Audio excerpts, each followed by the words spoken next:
In today's video, I'm going to teach you how to create voice channel for streaming on Discord. By the end, you'll have a clean, dedicated space where you and your community can hop in and go live without any confusion.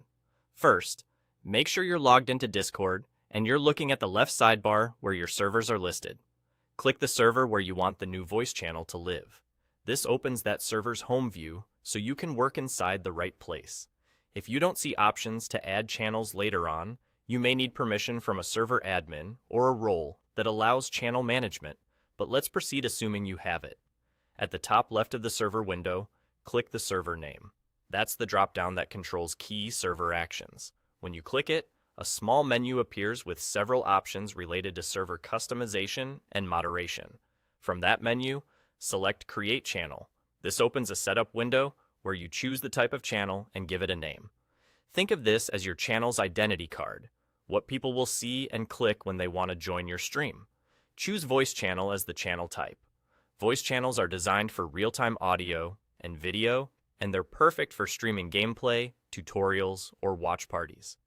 Now give your channel a clear, descriptive name that signals its purpose, like live stream, go live, or something that matches your server's theme.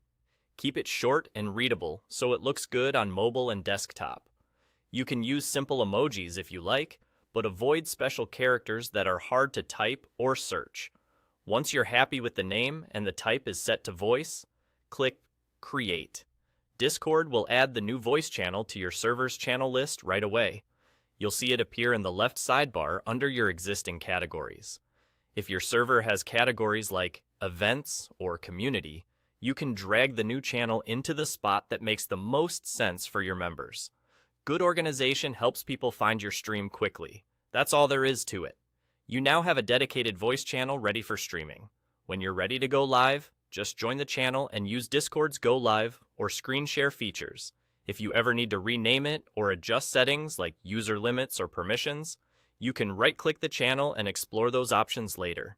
For now, enjoy your new streaming hub and keep your community engaged with a clear, easy-to-find place to join the action.